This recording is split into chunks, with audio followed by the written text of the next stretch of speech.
Magandang araw! Alam kong gusto mo rin kumita na hawak mong oras mo. Dito sa TokTok, posible!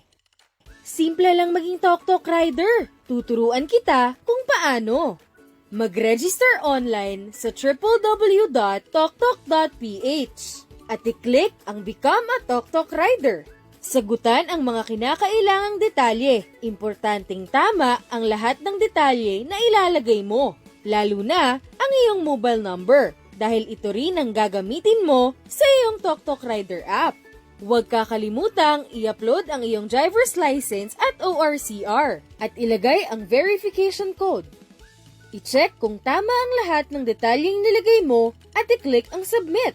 Sa loob lamang ng 24 hours ay makakatanggap ka ng text confirmation kung ang iyong application ay approved. At kapag approved ka na, maaari mo nang i-download ang TokTok Rider app sa Google Play at simulan mo nang kumita kasama ang TokTok.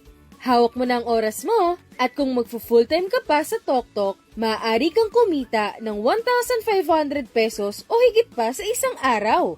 Tandaan, siguraduhing tama ang lahat ng detalye na iyong ibinigay dahil ito ang gagamitin para sa iyong TokTok Rider app.